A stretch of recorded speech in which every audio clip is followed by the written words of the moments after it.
the ancient Ife head sculptor, the Benin head terracotta, to the historical Igbo civilization, the Stone Age Nak culture and the Hausa Fulani cultural heritage, Nigeria is a country that is very rich in cultural tourism, and there are many historical sites to visit. From the Osun-Osogbo Sacred Forest in Osun State, Nigeria, to the Idori Hills in Ondo State, to the Emir of Kano Palace in Kano State, and many more. Nigeria and Africa is indeed blessed with so much sight and places to visit. Welcome to People, Places and Culture on Wells Radio, your preferred awesome radio. My name is Ayo'Emmanuel. I'm your host and travel guide.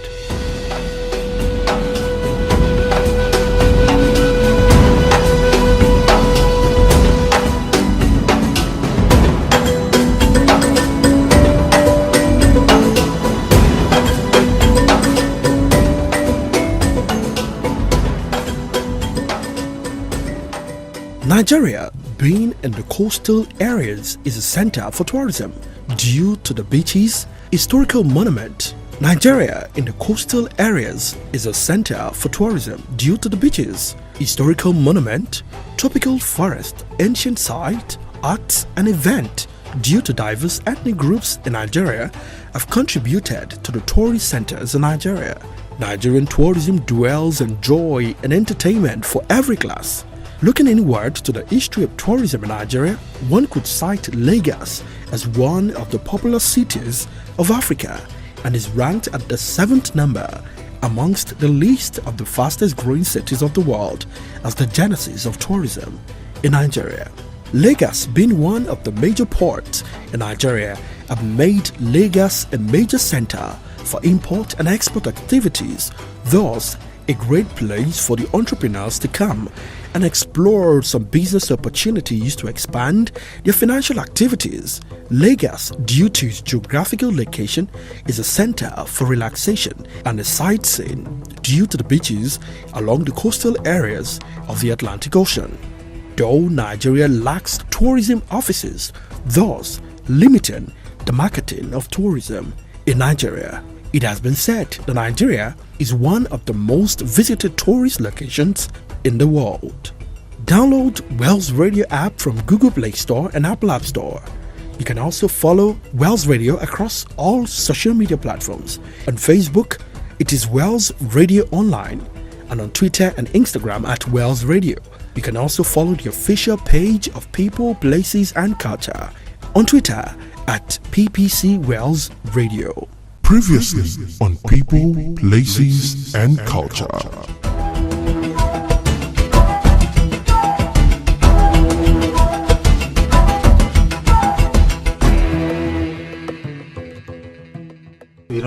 We still have to emphasize the need for educating ourselves. That's just the only way. It's a big challenge for some of us, particularly most of us who studied sculpture, because sculptural works and even pottery works are usually associated to shrines and all that in the ancient days in Africa and all that, even in some primitive cultures, But what I feel we can do is we should go on educating people. Of course, we as artists, when we face some of these challenges, those early days, what we try to do is not to drop the art of producing sculptures. Rather, we try to refine our works so that it will have less of those ancient African touches, so that people will not so much associate like those early days. I used to work with a lot of textures, motifs, but at a point I said, if I have to live and if I have to sell my works, then maybe I have to borrow a little from the European styles and all that.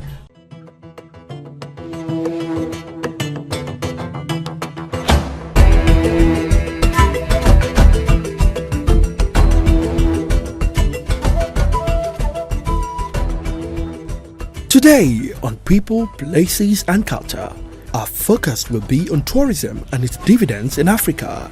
In this light, I'm totally glad to share with you the first part of my interview with Isaac Moses, the CEO and the co-host of Goge Africa TV series, a multiple award-winning culture, art and tourism TV show. You don't want to miss any part of this. Come along with me.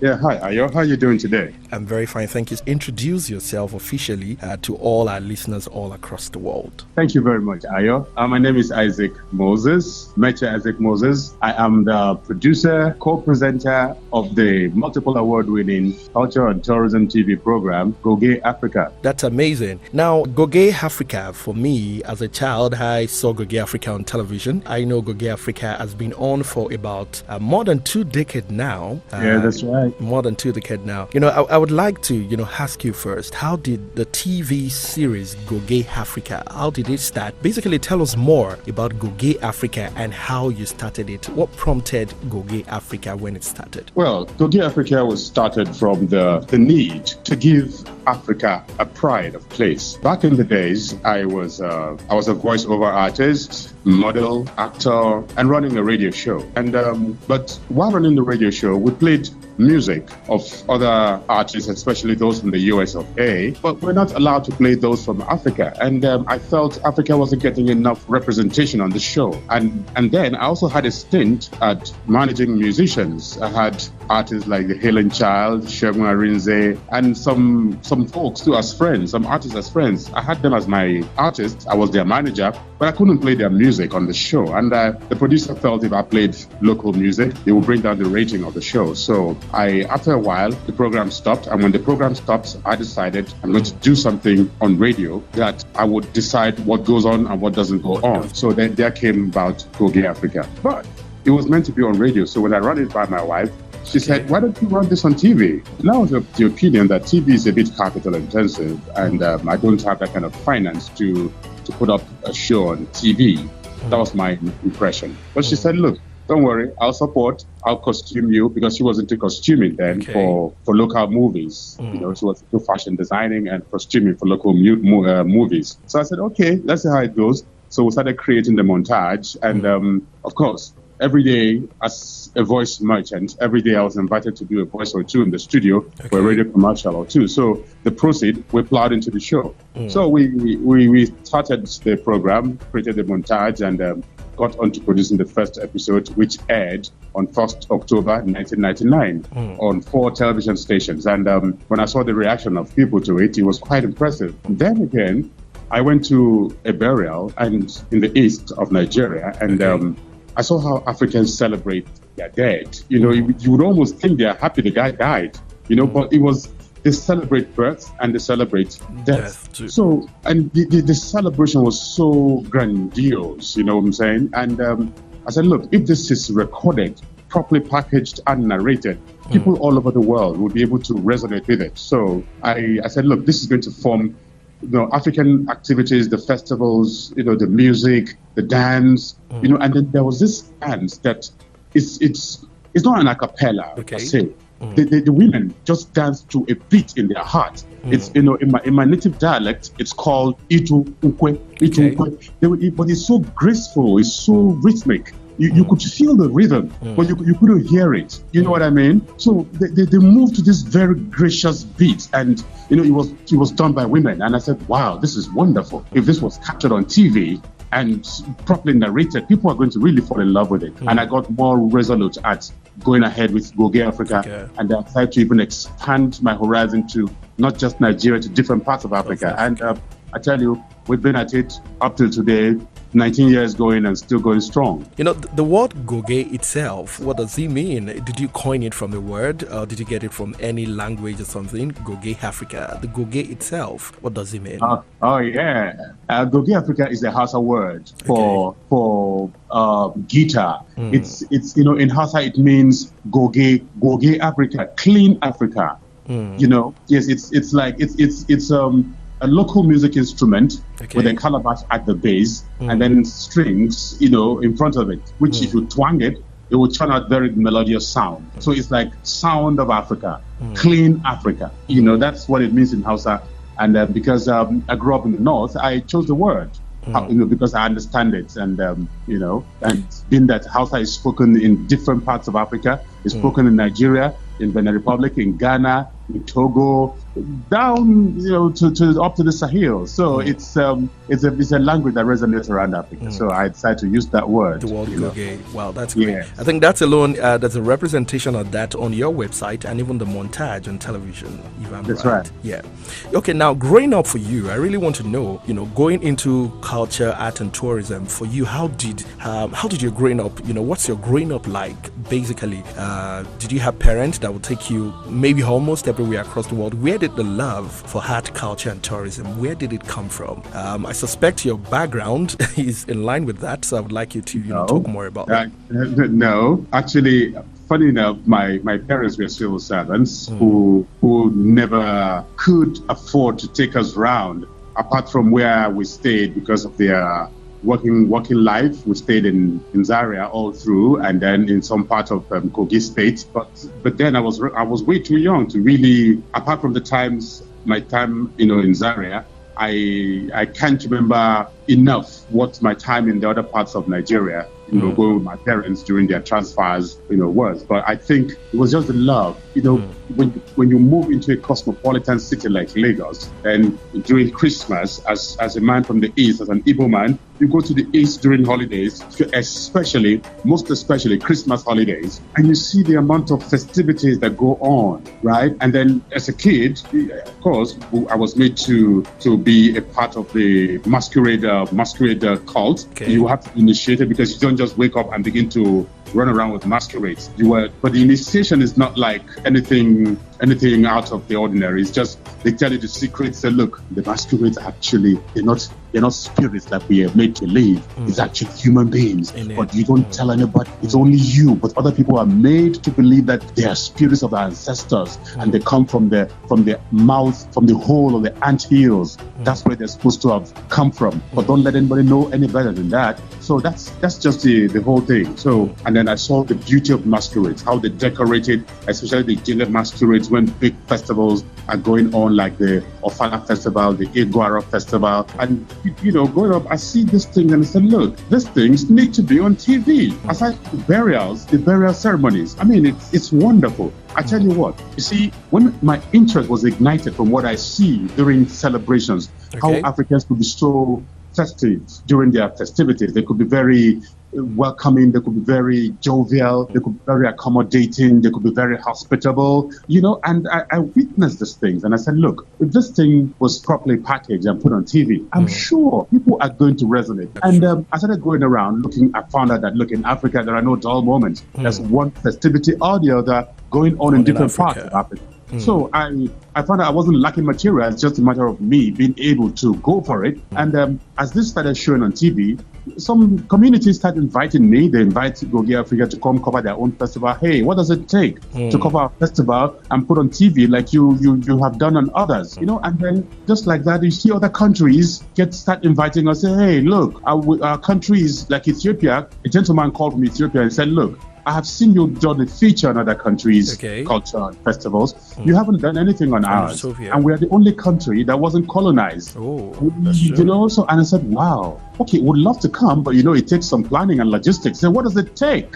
I said, well, the flight ticket and accommodation, feeding and transportation within Addis for a crew of 6. I mean, could you afford that? He said, done. I said, wow. Exactly. I said, wow, this guy is serious. And then I told my team, and he then said we should come for Timkat Festival. Okay. Timkat Festival is called Epiphany in English, but Timkat in Amharic. That's the Ethiopian national language, Amharic. That's what they call it. So he said we should witness it, we should come. And we came, and it was indeed a very beautiful festival. It was beautiful. And I was proud, yes, to have attended it. So, yeah, so Africa is rich in these festivals. Their culture is rich. The heritage is, second to none. So it's just that we Africans need to know a lot more about each other. That we would have the respect we desire or we require of each other. That's my take on it. Yes. Let's talk about the celebration of tourism across the world. Now, can you say that African tourism is well celebrated in Africa? I wanted to look at it from two angles. Now, can you say it is well celebrated here at home in Africa? And what is the perspective? In what way do non-Africans also perceive the African art and tourism home and abroad now for for us as Africans and also for foreigners? There is no doubt Africa is rich in tourism potential. Africa is rich in tourism product, right? But the thing is, now, how do we project it? Projecting tourism in Africa is quite an uphill task because majority of us Africans do not understand tourism. You see, tourism, honestly, is life. And you see, because Africa has the products, people come from different parts of the world. The product is there. You can't take it away, right? People come, witness it, or rather experience it, pay for it, and go back. So it is up to us now to harness it, to create the infrastructure to help us further develop it. And that way we'll be able to reap more from this natural endowment that God has endowed Africa with. Now, it's not all part of Africa that are oblivious of the benefits. At least South Africa is leading the pack in tourism dividend. They're celebrating it. They appreciate it because they have seen that tourism enriches the local folks first, even before the government. Tourism products are there. If, say, for instance, I'll give you an example of Idoren Hills, right?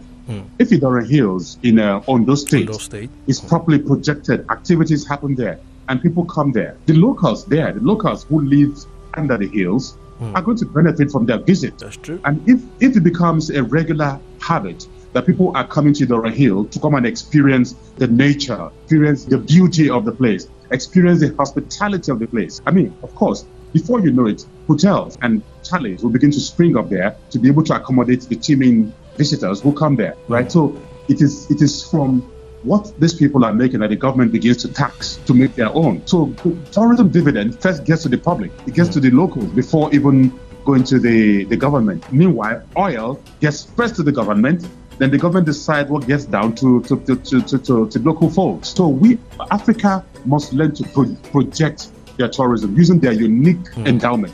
Take, for instance, the culture. I'll give you, if you look at Argungu Festival in Kebbi State, remember? Yeah. Argungu Festival celebrates the biggest catch. It's like a harvest of fish, right?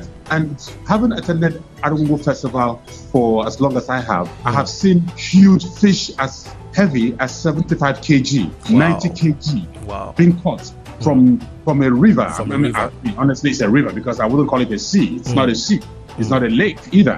By my reckoning, it's a river. But somehow, it's almost unbelievable that such heavy catch came out of such water. Of that way. Exactly. And then people come from different. I see people from Brazil come to witness it. I see people from other neighboring Chad, Niger, Mali. They come around. This is a tourism event that, if properly projected, could become a really huge tourism driver. So, and I believe every African country has an event that could draw people into the continent, draw inbound tourism. So it is up to us to look at, in Lesotho, the reeds, the festival of reeds, where every able-bodied young girl, who is up to marriageable age, right, comes out to be seen. A lot of young men come out too. So, and at the end of the festival, the king, of course, takes his wives, and other young men are able to pick a bride. Wow.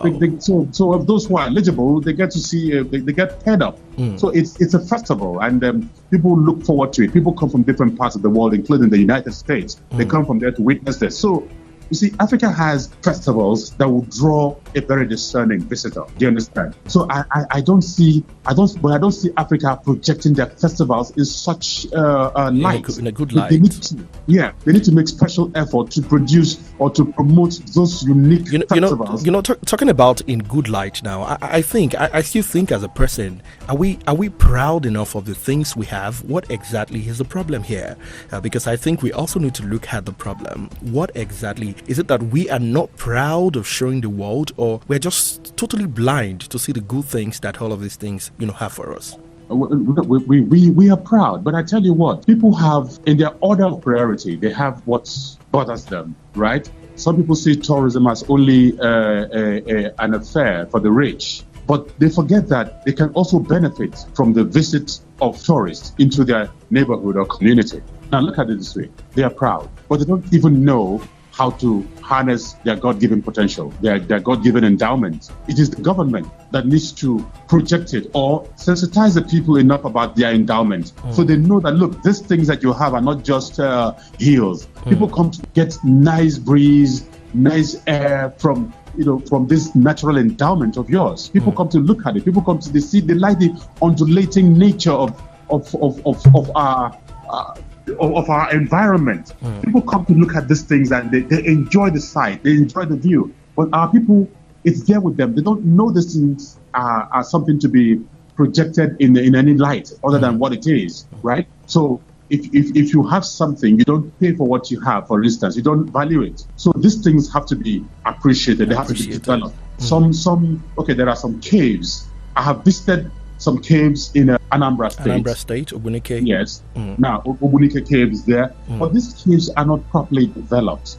You have some beautiful caves and waterfalls that unless you are really, really very daring, you might be scared to want to descend, to climb down that hill into the cave, because you'll be scared, and then there has to be people responsible for taking care of these structures. Yes. And even the travel guides too. Exactly. Create a path, make it look clean, put a cost to visiting it and exiting it, all these things.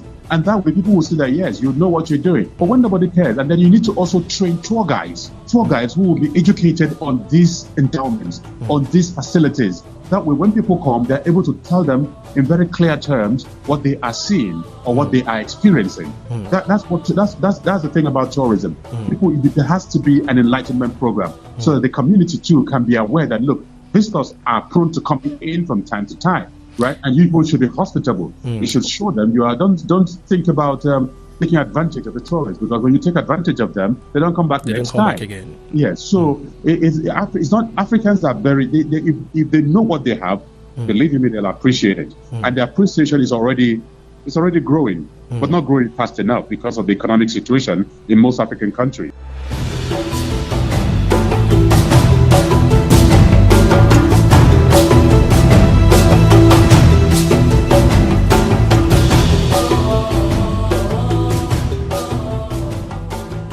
Wow, you are welcome back. I'm very sure you don't want to miss the second part of my conversation with Isaac Moses, the CEO and co-host of Goge Africa TV series. We spoke at length on the need for us to bring back culture and tourism, and also the need for us to realize our benefit and what we intend to gain in culture and tourism. To download previous editions of People, Places and Culture, go straight to our website www.wellsradio.com. You can also connect with Wells Radio across all social media platforms, on Twitter at Wells Radio and also on Instagram, Facebook Wells Radio Online. Follow the official page of People, Places and Culture on Twitter at PPC Wells Radio to enjoy quality online and social media activities. You can also send me a mail to share your comment, contributions and observation.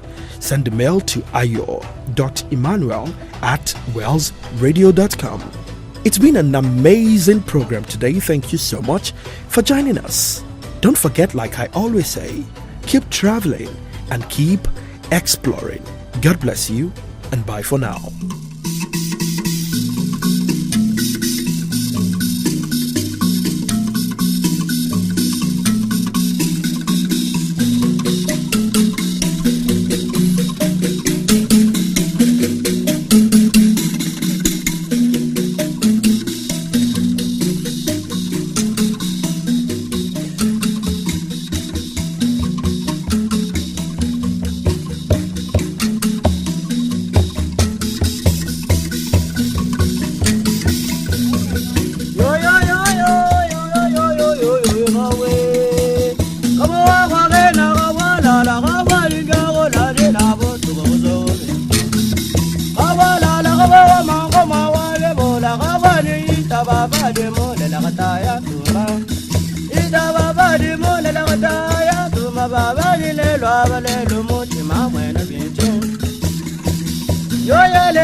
Baba mutu egu besa mutu egu katanga fari.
Yes.